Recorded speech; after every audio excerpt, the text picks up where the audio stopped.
Oke, pada part yang kedua, pada bahasan terkait dengan topik hubungan kepemimpinan dan juga manajemen. Pada part yang pertama, kita telah belajar terkait dengan kepemimpinan sebagai motor penggerak manajemen dan juga perbedaan antara manajemen dengan kepemimpinan dilihat dari sisi fungsi, di mana pada part 1 sudah saya jelaskan terkait dengan fungsi dari manajemen. Pada part kedua kali ini kita akan mulai pembahasan dengan fungsi dari kepemimpinan. Di sini ada 7 fungsi dari kepemimpinan. Yang pertama adalah penentu arah organisasi, kemudian pengambil keputusan, selanjutnya komunikator yang efektif, juru bicara organisasi, mediator, integrator, dan juga fasilitator. Kita akan bahas satu persatu. Yang pertama adalah fungsi kepemimpinan, yakni sebagai penentu arah. Rekan-rekan semua, tentu segala hal yang berkaitan dengan arah dan kebijakan organisasi akan sangat ditentukan oleh seorang pemimpin. Nah, di sini sehingga seorang pemimpin itu dituntut mempunyai kemampuan di dalam merumuskan serta menetapkan visi, misi, dan tujuan organisasi. Tentu kita tahu bahwa seorang pemimpin yang memiliki kemampuan yang sangat baik di dalam merumuskan suatu visi akan membawa organisasi yang dipimpinnya menuju yang lebih baik. Dan juga tidak hanya itu, seorang pemimpin yang memiliki visi yang sangat baik tentu secara tidak langsung juga akan meningkatkan motivasi dari pegawai, karena pegawai juga memiliki mungkin rasa kagum, kemudian rasa bangga terhadap pemimpinnya yang punya kemampuan yang sangat baik di dalam merumuskan visi, atau biasa kita kenal sebagai kepemimpinan visioner, di mana kepemimpinan yang memandang jauh ke depan. Kemudian yang kedua, fungsi yang kedua adalah sebagai pengambil keputusan. Setiap keputusan yang diambil di dalam organisasi ditetapkan oleh seorang pemimpin.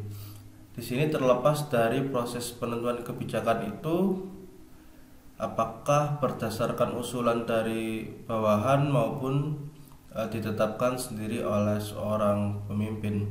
Seorang pemimpin sebagai pemegang kekuasaan atau pemimpin tertinggi di dalam suatu organisasi, tentu dia memiliki kewajiban di dalam mengambil keputusan, terlepas itu bottom up atau dari atas begitu. Ada istilah bahwa seorang pemimpin yang salah mengambil keputusan itu lebih baik daripada seorang pemimpin yang takut mengambil keputusan atau tidak berani mengambil keputusan. Fungsi ini tentu akan sangat penting bagi seorang pemimpin, di mana di dalam proses pengambilan keputusan ini tentu dibutuhkan pengetahuan, keterampilan, dan juga keberanian di dalam membuat suatu keputusan. Nah, di dalam proses pengambilan keputusan ini tentu ada banyak cara, misalnya dari masukan dari pegawai dan seterusnya. Kemudian fungsi yang ketiga adalah sebagai komunikator yang efektif. Tadi di awal dikatakan bahwa salah satu fungsi dari seorang pemimpin adalah merumuskan visi dan juga mengambil suatu keputusan.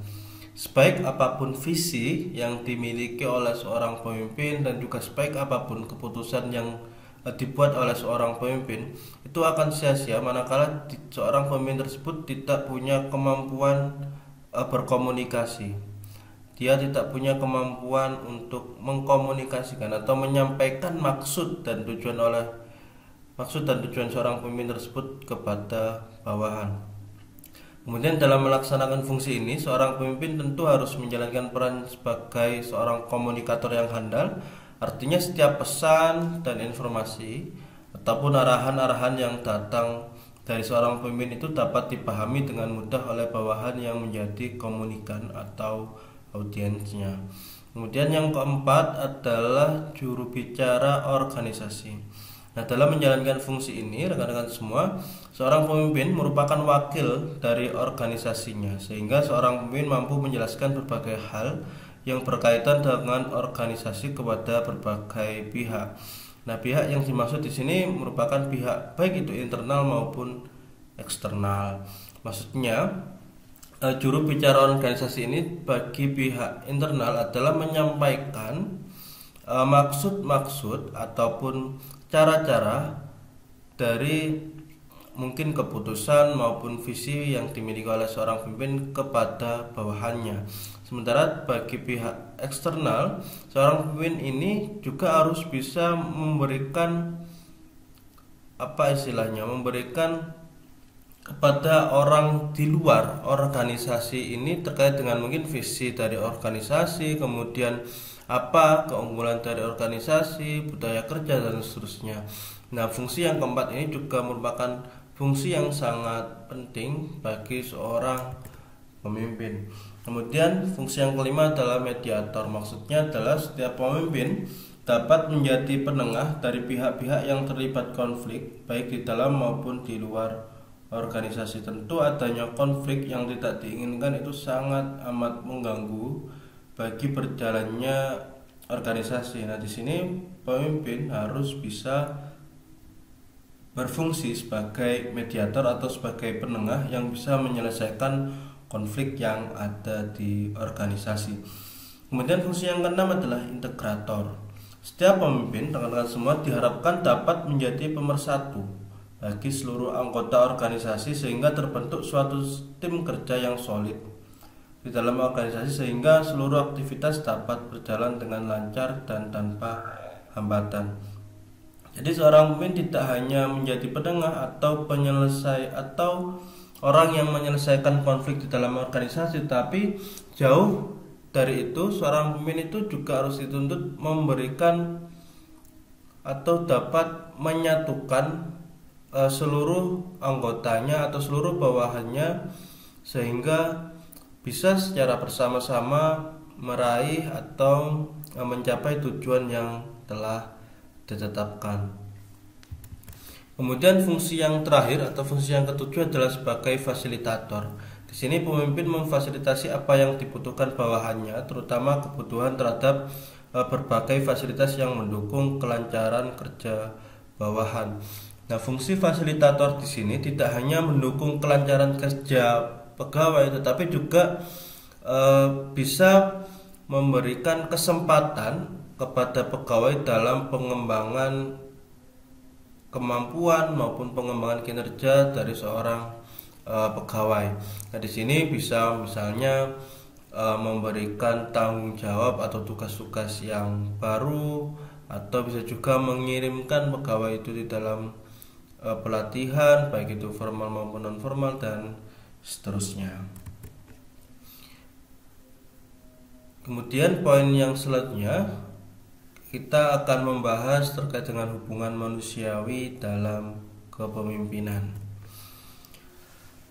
Human relation atau hubungan manusiawi dalam kepemimpinan ini juga bisa dipahami bagaimana gaya dan sikap yang ditunjukkan oleh seorang pemimpin tersebut di dalam pergaulan sehari-hari dengan orang-orang yang dipimpinnya. Artinya seorang pemimpin ini kan memimpin manusia, jadi dibutuhkan rasa atau kemampuan hubungan manusiawi di dalam proses memimpin suatu organisasi. Nah, di mana bentuk hubungan manusiawi ini yang pertama adalah hubungan manusia yang efektif, artinya ada komunikasi dan perlakuan yang menimbulkan rasa senang dan puas antar kedua belah pihak, yakni pemimpin dan juga anggotanya. Kemudian bentuk yang kedua adalah hubungan manusiawi yang tidak efektif.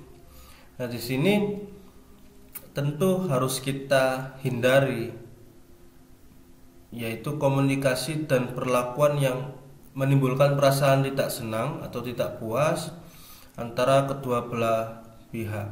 Tentu yang kita harapkan di dalam organisasi adalah hubungan manusia yang efektif, di mana baik itu pemimpin dan juga bawahan itu memiliki rasa senang, kemudian nyaman, aman antar kedua belah pihak. Nah, kemudian peranan yang dijalankan pemimpin organisasi yang pertama adalah interpersonal role. Artinya pemimpin ini berperan sebagai seorang tokoh yang membina hubungan antar pribadi di dalam organisasi.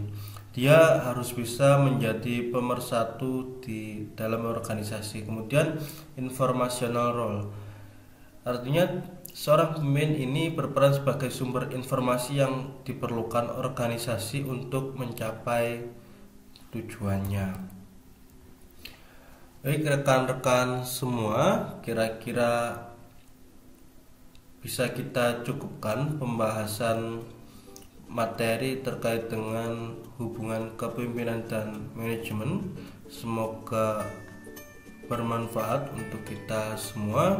Saya tutup. Assalamualaikum warahmatullahi wabarakatuh. Terima kasih.